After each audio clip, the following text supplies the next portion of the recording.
Sucing, Kiai Imad Sucing itu tidak berceramah. Yang Dan orang-orangnya. Iya, Dan dan orang-orangnya. misalnya Gus apa dan lain sebagainya. Dan kalau sampai ada provokasi bahasa saya akan tangkap dia. Ya. Saya akan kalau sampai ada memprovokasi dan dia sudah berjanji di depan saya tidak ada berbicara masalah nasab dan DNA. Kalau bisa sampai manggungan. Jangan sampai manggung. Ini masyarakat ini dan ini kan kalau orang pengajian, kalau kita datang pengajian baca sholawat, baca ini masalah. Sholawat enggak masalah dan Oh, iya kan nggak ada masalah baca sholawat nggak ada masalah. Imatnya aja, imatnya aja. Itu kan. Saya dari orangnya Bali Badri Sahli. Abah Badri minta Imat suruh pulang. Imat suruh pulang, suruh diusir. Tidak boleh membahas nasab. Kenapa dengan nasab? Sejak kapan bangsa Indonesia ini antipati dengan pembahasan nasab? Sejak kapan kita dianggap rasis ketika membahas nasab? Saya menyatakan sumber persekusi atau tindakan-tindakan yang menurut saya tidak bijak dan tidak arif ini pasti muncul karena memang tokoh-tokoh yang merasa tanda petik dirugikan oleh perdebatan atau tentang kajian nasab gitu. Nah karena itu patut disayangkan dan saya kira pemerintah atau negara perlu mempersiapkan tindakan-tindakan menurut saya tindakan hukum ya, karena tindakan persekusi itu pasti melanggar kitab KUHP. Dikarenakan adanya pembiaran. Suatu contoh, mereka koar-koar di panggung-panggung, di pengajian, bukannya ngaji tapi malah menjelek-jelekan orang lain, kiai-kiai, bahkan pemerintahnya pun sendiri kadang dijelek-jelekan, disindir, diginikan, tapi aparatnya diem aja.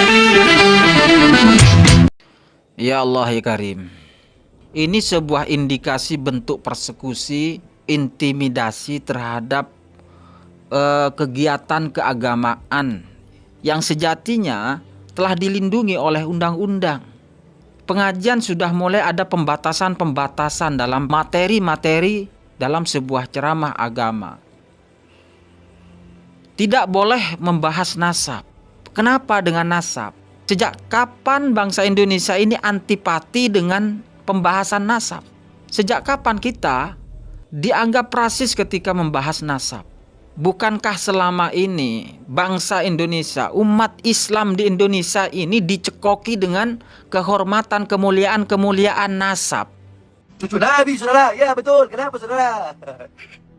Saya cucu Nabi, kenapa? Dalam tubuh saya mengalir darah Rasulullah. Lalu sekarang ada kelompok-kelompok yang tidak ingin membahas tentang nasab. Ada apa? Terutama ini juga perlu dipahami oleh para aparat pemerintah, bahwa juga harus objektif menilai fenomena ceramah-ceramah tokoh-tokoh klan Ba'alawi selama ini. Ini baru saja muncul dalam 1 tahun terakhir ini tentang beberapa tokoh yang melakukan pencerahan terhadap apa yang telah mereka narasikan selama ini. Narasi-narasi tentang kemuliaan nasab. Banyak orang sekarang ngaku cucunya Wali Songo. Bahwasanya tidak ada anak cucu Wali Songo. Kalau ada orang yang sekarang ngaku cucunya Wali Songo, itu nggak ada. Sekalipun ada dari pihak ibu, bukan dari pihak abah. Kalau dari pihak ibu terputus. Wali Songonya para habaib. Ini menurut para ahli nasab. Hampir 500 tahun generasinya lenyap. Kemudian sekarang banyak orang yang alergi membahas tentang nasab. Tapi justru yang begini ini, Bahar dan Rizik, ini seperti anak Nabi Nuh, kafir. Andaikan Nabi ini hari ada di Indonesia, yang pertama dibantai Pak, Bahar dan Rizik. Dia telah menjual Islam, menjadikan Islam brutal. Dunia bukan Habib, al-ulama, orang lah habaib. Kurang ajar. Al-ulama warasatul anbiya, bukan habaib. Bedakan. Al-ulama warasatul anbiya. Bedakan.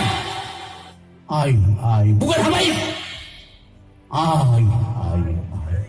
Ini mah orang bahan. Goyang. Kalau goyang ini boleh. Kalau goyang apa itu? Jangan. Akidah Ahlussunnah suci.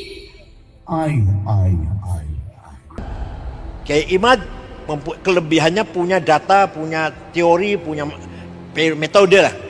Nah, yang marah-marah ini belum bisa membuktikan kesalahannya Kiai Imad dengan ilmiah, bukan hanya dengan marah-marah. Saya menyatakan sumber persekusi atau tindakan-tindakan yang menurut saya tidak bijak dan tidak arif ini pasti muncul karena memang tokoh-tokoh yang merasa tanda petik dirugikan oleh perdebatan atau tentang kajian nasab gitu.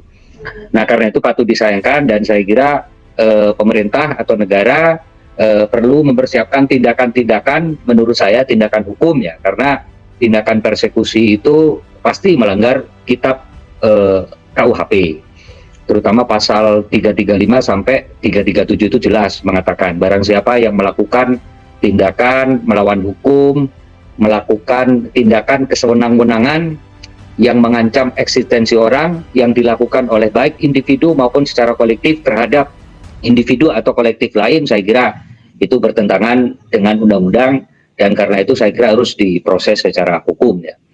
Yang kedua, saya kira ini berkaitan dengan tentu saja perdebatan yang selama ini muncul.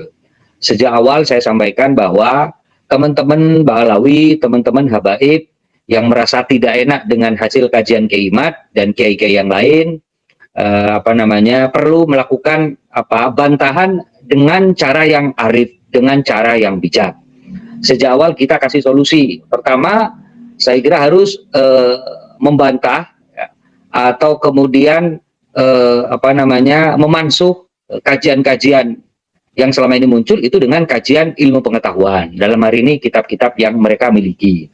Saya kok yakin teman-teman Bahlawi, teman-teman Habaib itu banyak yang alim, banyak yang kemudian bisa mempresentasikan kitab-kitab yang menurut mereka itu bisa membantah atau kemudian bisa memperdebatkan kajian-kajian atau postulat-postulat yang dilakukan oleh Kiai Imad. Harapan kita begitu, Pak. Karena itu jangan kemudian mengambil jalan pintas. Ya. Kalaupun kemudian tidak mampu atau tidak bisa mengkaji secara ilmiah tentang postulat-postulat yang dimunculkan atau yang dihadirkan oleh Kiai Imad, ya sudah tes DNA. Dan saya kira cara-cara itu jauh lebih elegan ketimbang kemudian mohon maaf mengompori atau memprovokasi umatnya. Bahkan kemarin saya dengar itu pidatonya Habib Mukhtar di Jember itu, menurut saya bukan cara-cara seperti itulah yang mesti dilakukan Habib Mukhtar. Ya, mengancam akan memberikan shock terapi dalam bentuk apa katanya gitu. Yang saya kira itu juga tidak mendidik. Nah karena tingkat itu tinggi saya kira, tinggi ya. Apa shock terapi tingkat tinggi? Saya nggak ngerti shock terapi tingkat tinggi itu maksudnya apa. Tetapi analisis saya shock terapi tingkat tinggi itu bukan cara-cara ilmiah, bukan cara-cara yang islami ya. Dan saya kira cara-cara itu kuno lah, jangan dilakukan di Indonesia yang sekarang umat sudah mulai cerdas, umat sudah mulai paham tentang bagaimana cara menyikapi dan melakukan tindakan atas kajian-kajian ilmiah. Nah makanya apa yang disampaikan oleh Habib Muhdor, saya kira sama sekali tidak mendidik dan sama sekali itu bukan cara-cara ulama, bukan cara-cara orang yang berilmu. Dengan cara memprovokasi atau manas-manasi umat atau muhibbin seperti itu. Ya, saya yakin kok kalau kemudian tidak ada ceramah seperti itu, pidato seperti itu, saya kira umat diam. Saya berkata begitu karena selama ini menurut pengamatan saya dikarenakan adanya pembiaran. Suatu contoh, mereka koar-koar di panggung-panggung, di pengajian, bukannya ngaji tapi malah menjelek-jelekkan orang lain, kiai-kiai, bahkan pemerintahnya pun sendiri kadang dijelek-jelekan, disindir, diginikan, tapi aparatnya diem aja. Terus ditambah lagi masalah yang sekarang ini lagi viral, yaitu pembelokan sejarah.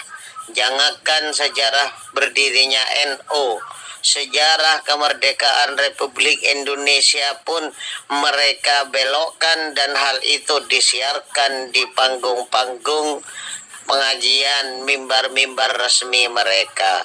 Lah di sini tidak ada pengkonteran dari pihak-pihak terkait, baik itu NU, pengurus PBNU, atau pemerintahnya sendiri yang dibelokkan sejarah kemerdekaan bangsanya sendiri, entah itu dibelokkan siapa pelaku sejarahnya itu sendiri atau yang lain.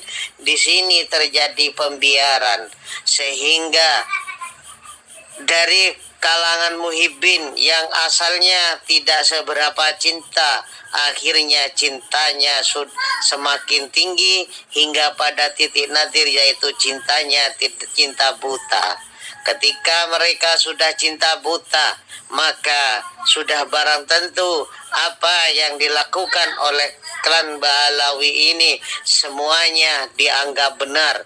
Yang diucapkan adalah sebuah kebenaran.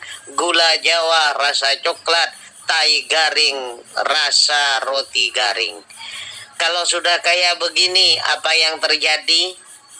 Masihkah pihak pemerintah diam saja? Aparat kepolisian, aparat penegak hukumnya masihkah terus masihkah terus kayak begini, hanya diam saja?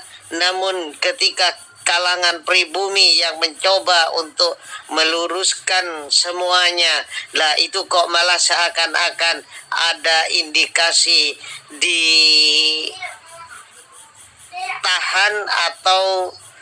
atau tidak diperbolehkan atau bahkan diganggu dan lain-lain. Hal ini marilah kita melek, marilah kita sadar, wahai saudaraku, kita sekarang ini sudah sangat parah di dalam menjadi korban dari sebuah pembelokan sejarah dan korban dari doktrin oleh klan Ba'alawi itu sendiri.